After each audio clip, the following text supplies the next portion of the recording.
didn't see you there. Wow, that was a really long and unnecessary intro. But I just wanted to say, got my blood test results, went to the lab. This was actually taken the day after that 30-mile, 49K mountain long run, so I might have been a little dehydrated. It makes blood volume go down usually. I was a little worried about that, as well as the stress being about 8 days after the speed goat 50K. Your blood levels aren't always real dialed in. There could be some abnormal values due to various stresses, and of course there's hundreds of parameters you could have on a blood test results, but thanks to the blood monitoring program I'm in, I get this taken care of, as well as I could post it publicly on a profile for everyone to see. But I want to be transparent with you guys, because I'm all about cutting through all the BS and just laying it out there, showing my vulnerabilities as an athlete, whether it's good stuff or bad stuff. And this is a little concerning on the blood test results. And this is also part 2. This is going to be an anti-doping, kind of a clean sport rant type of talk, so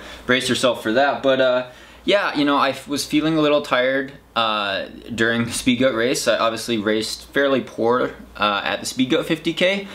It was good competition, so it was really hard, but at the same time I ran a lot slower of a time than I have in years past at Speed Goat, which was a little concerning because I wanted it to be a good confidence builder for UTMB. But I was training really hard before that, and as Coach Sandy pointed out, 2 weeks before Speed Goat, you know, I'm jumping up to 140, 130 miles per week, and 24-hour training week with close to 30,000 feet of climbing. All of a sudden it was really demanding, and a lot of it was at high altitude, and it tired me out. It tired me out. I felt tired at Speed Goat. I was breathing hard, my legs hurt. I've been pushing the envelope in training. It's no secret for UTMB, and pushing my personal limits, and the blood profile, I would say, kind of indicates that why I felt tired, and that's kind of the whole science. And again, you know, I'm not a medical expert. I'm obviously not a doctor. I took a couple biology lab courses in college, chemical engineering, nutrition courses at Cornell University, but this is mainly just lay study, me talking out of my butt here. So, you know, consult your doctor before trying anything new. Do not take my advice. Let's see what. Consult your doctor before trying anything new. This advice is not meant to cure, prevent, or treat any illness or disease. These are my opinions as a non-professional. So yeah, feeling tired of Speed Goat. I actually wrote some notes down here because I don't want to get off on too many tangents here talking about clean sport and all that. But you know, it's part of my thing with just being honest and straightforward with you guys and showing you the numbers, posting them online. Again, a simple blood test, you know, iron tests, vitamin tests, a complete blood cell count doesn't show the whole picture. It's not a drug test. It's not an EPO test, not a carbon isotope testosterone test or anything like that. It's not a drug test. It's just a blood profile. So, but you could see over time, you know, if I post 10 of these a year, half a dozen of these a year, you could see that, you know, my hematocrit, or my red blood cell carrying capacity, never gets up into the artificial type of level, right? I'm not tripping a really high hematocrit value. Actually, it's pretty low on here. So I'll go over the numbers. You'll see the zoom in close up, but yeah, you know, I challenge any top sponsored athlete that's really making a living in this sport to always be transparent as possible, and to post, you know, as much information as possible. Blood test results, drug testing results. We hardly ever get drug tested, so there's that. But yeah, just seeing a blood profile and seeing if your hematocrit's really high when you're training really hard at altitude, that's going to be suspicious. It's going to be a red flag. So we'll start off with those numbers, I guess, and you know, looking at the test results, you got white blood cell count, red blood cell count, WBC, RBC. Red blood cell count's a little low, 4.64. Usually I'm closer to 5. You could be over 5. Hemoglobin's only 15.1. And hematocrit is 44.5. So 44, we're gonna focus on the hematocrit number. It's a percentage of red blood cell volume per volume of blood. So if you get dehydrated and your blood volume's low, which I assume my blood volume is a little low because I was dehydrated from that long run the day before, it should be higher, and it was actually pretty low. It was alarmingly low for me, at least. I've been up in the 47 to 49 range with hematocrit. It's a percent number. For males and females it's different. There's different ranges. Generally, I like to be in the high 40s. It's oxygen carrying capacity, right? You have more red blood cells, you're carrying more oxygen faster to your working muscles. So it's really the name of the game in endurance athletics and high aerobic types of events. And altitude training helps, living and training at altitude helps usually boost that number. But for a little context, in the Lance Armstrong doping days, they used to say, you know, Dr. Ferrari would be like, if you trip a 50, it means EPO. Well, it doesn't necessarily mean synthetic EPO. I know I've seen people training at altitude naturally could get in the low 50s. Genetically, it may be, there's some influence there, but if you trip in the high 50s or a 60 hematocrit, that's pretty suspicious. And we know from these blood monitoring programs there's at least one elite athlete out there in mountain ultra trail running who presumably I'm competing against who's tripped a 60 hematocrit. 60 hematocrit, that's ridiculous. That is a warning sign for synthetic EPO, I would say, in my non-professional opinion.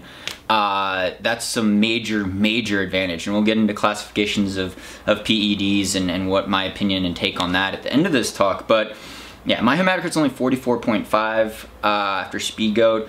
Be better if it was in the high 40s. That's a pretty low percent. And there's a lot of reasons for that. So we'll go down the other numbers. I got some liver tests done, liver function as well as iron, and then vitamin, nutrients, B12.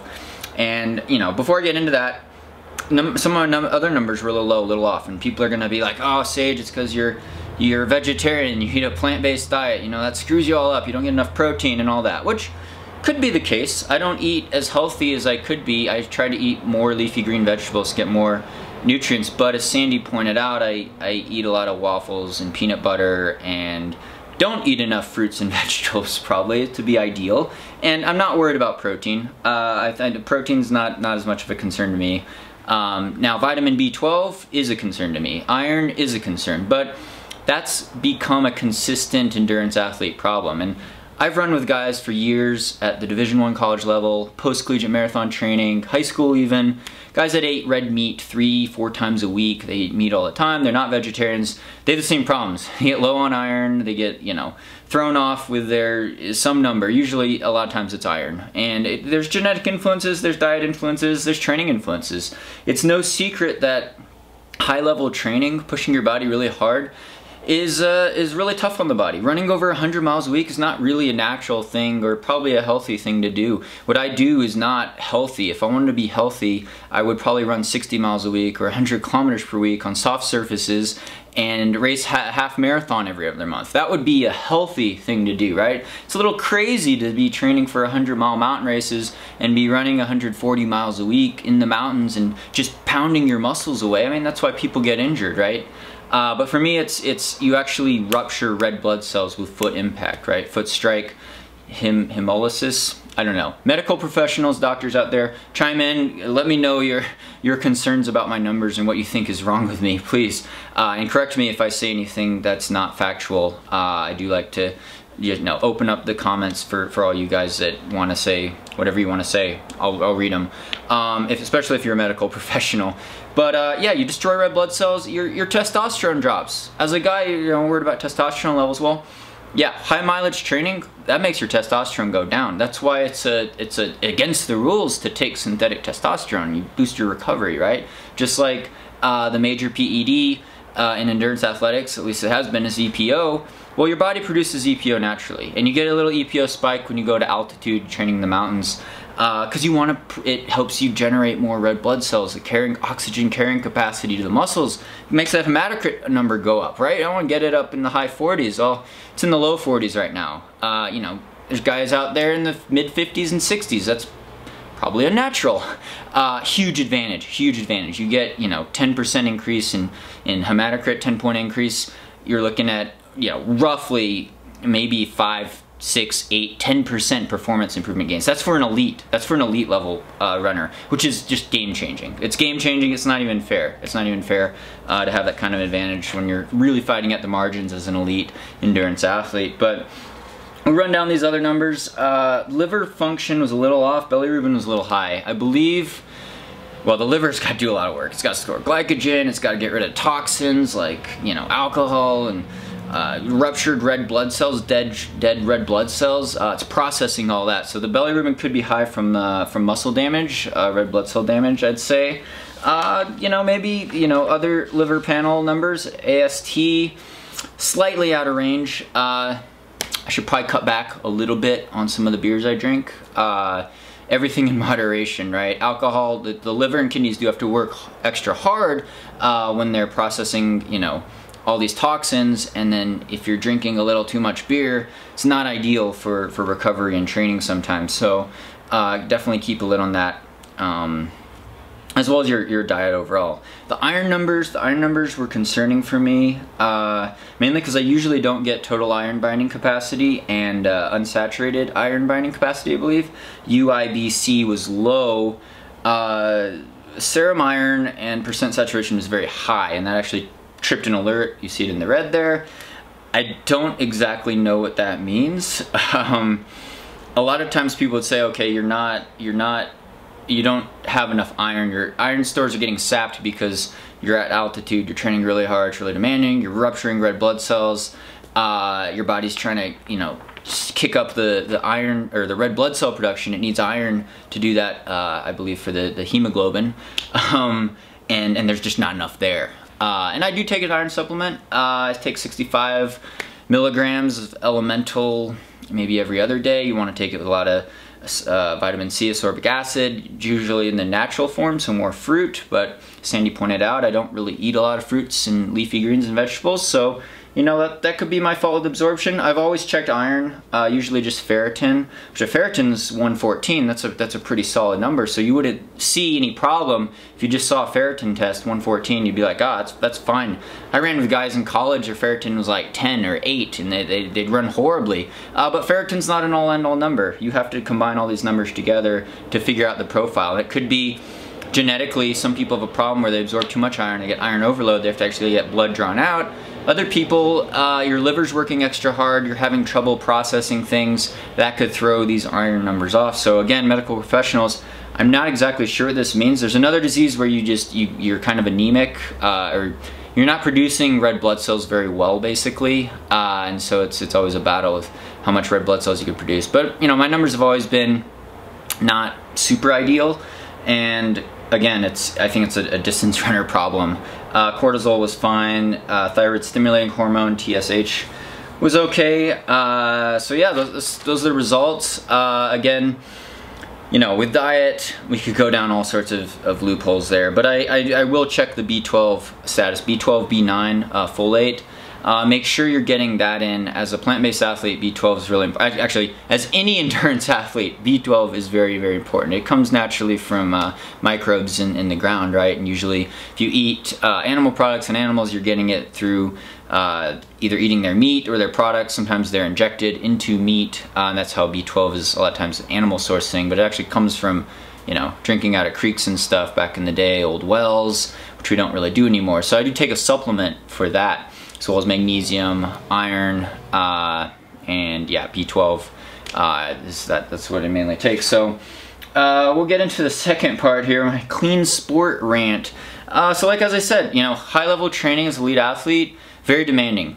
You train at altitude in the mountains, running a ton of mileage at relatively high intensity. It drains you. It drains you. Your red blood cell count might go down, your hematocrit might go down, your testosterone goes down, all these things. Not really a healthy thing to do, but hey, I love the sport and pushing the limit. If this sport takes 5 years off my life, you know, quality over quantity, right?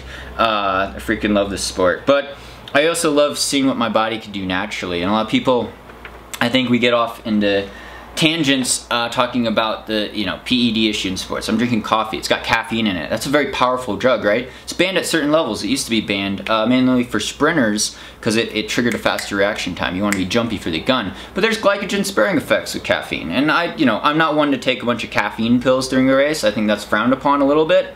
At the same time, it's not really going to be a huge performance benefit. That's going to make this big night and day difference. Same thing with marijuana, pot. It's totally legal for adults to smoke in Colorado. It's not legal, according to WADA, to take during a race. Now, I don't think anyone's going to win the UTMB or the Western States because they stopped to toke up during the race and then got back in it. At different levels, you know, it's banned, it's against the rules. It's against the rules for a reason, so you can't take it during a race, and I would say definitely you got to follow the rules there. But outside of race, outside of competition, it's not against the rules. It's not going to be this big life-changing, performance-enhancing benefit. Same thing with alcohol. It's probably going to make you slower. If not, you know, if you're an alcoholic, if you're drinking too much, your body's not going to perform optimally, right? Alcohol was banned initially in some sports for archery and sharpshooting, I believe, maybe biathlon or something like that. But in terms of the distance race, like, these are like minor PEDs that WADA kind of watches and that is, you know, banned in certain areas of competition. Whereas like on the other side, we have the heavy hitting PEDs, EPO, testosterone, HGH, things I don't even know about, things that, you know, there's elaborate tests for at high levels in road marathons and the Olympics and, you know, professional sports where there's dealing with contracts in the millions of dollar range, you know, Major League Baseball, Balco scandal, right? Barry Bonds, Mark McGuire, things like that. And cycling, you know, Lance Armstrong, pro level cycling. You're dealing with a ton of contracts. Now, in mountain ultra trail running, there's still a lot of, incentive to dope. There's a lot of incentive to dope, and I don't think people realize that there are tens of thousands of dollars on the line, not just in open prize money. There's not a lot of prize money in a lot of these races. It's you know, sponsorship. It's international travel perks. It's having the attention, having your ego fed by getting media attention and social media following and winning prestigious races. People do it for the ego, I think, and they do it, you know, international travel perks are huge. But yet there's tens of thousands of dollars of contract money and sponsorship on the line, and a change in career-changing, life-changing experiences for being a top-level sponsored athlete. That is plenty incentive, I think, for an athlete to cheat. And, you know, people say there's no money. I'm telling you, there's money. There's money and there's experiences, and, you know, $1,000 of EPO. I don't know, that's like maybe a month or two supply. You could self-inject, really easy to microdose. Anyone with a basic knowledge of you know, biology could probably figure it out. It might kill you, but it's probably not as risky as steroids, that's for sure. $1,000, what's the return on investment on that? It could be tens and tens of thousands of dollars. So, you know, little stash of a month or two of EPO, and you boost your red blood cell count, you boost your hematocrit, oxygen carrying capacity.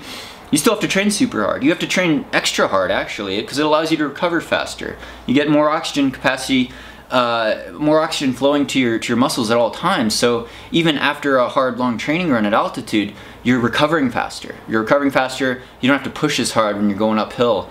And you could build up that superhuman type of strength, that fast recovery, and just train like a madman, right? Lance Armstrong, when he was doped up in his prime, he was on his bike 7 hours a day. He was training extra hard because that's what the drugs kind of allow you to do. Same thing with steroids. Like, if you just take steroids, you're not going to get a whole lot stronger. You have to lift weights like a crazy man to really take advantage of that type of PED. And again, I consider these high-level PEDs that are just night and day difference in terms of performance gains and improvement and racing at the high level. And, you know, I would bet money on the fact that when I toe the starting line at UTMB, that race is not going to be 100% clean.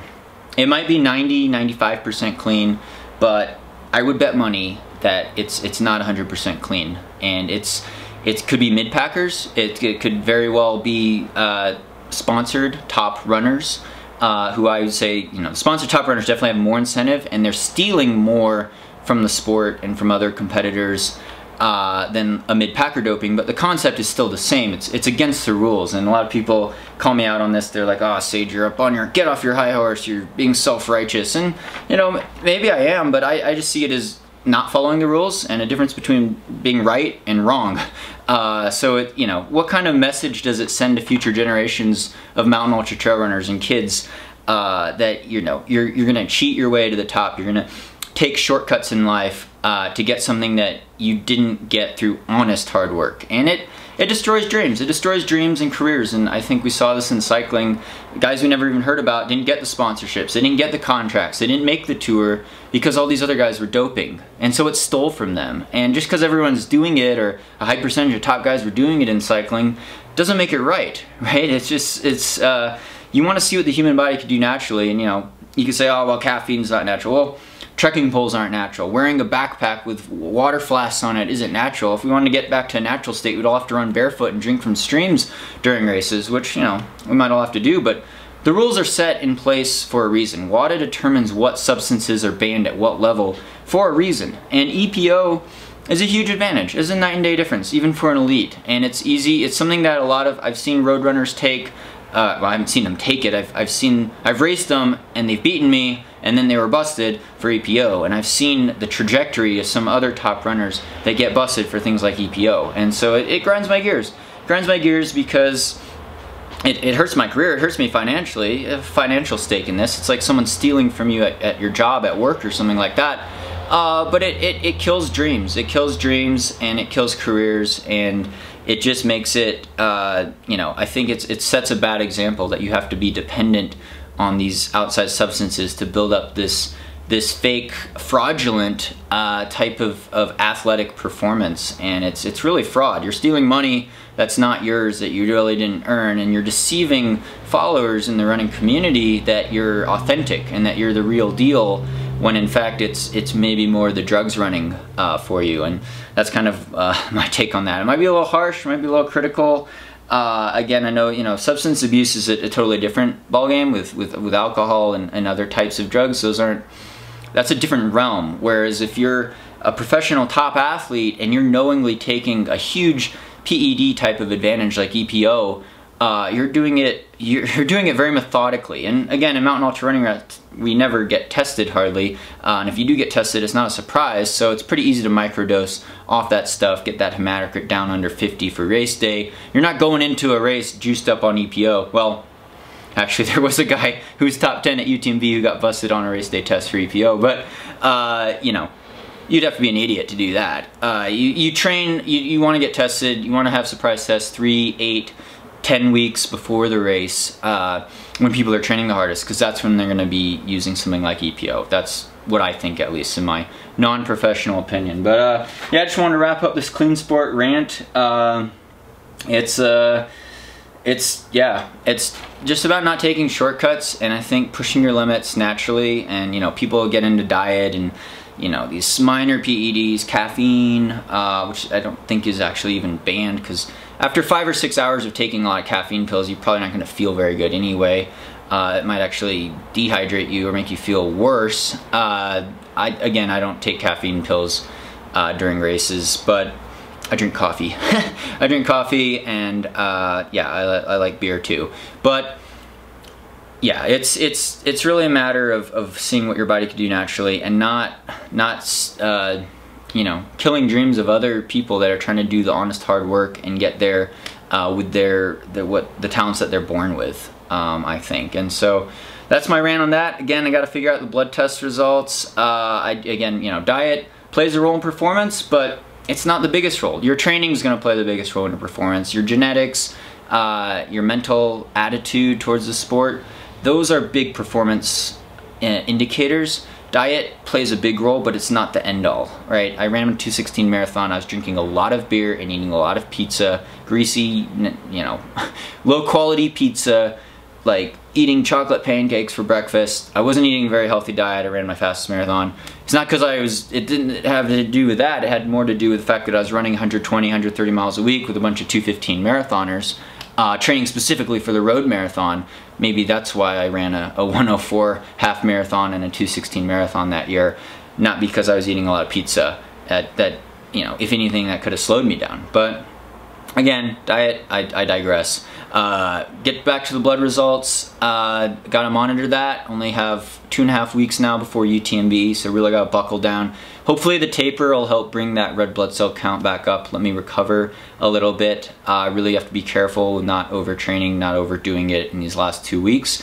Thanks so much for all your support on here, guys. I really appreciate it. Really appreciate all the Patreon supporters for really making this possible, and for all you subscribers and sharing this on social media, giving a thumbs up. Really appreciate all your comments as well, even if you disagree with me. So thanks so much, guys. Hope your running's going well, and stay tuned for more VO2 Max Productions.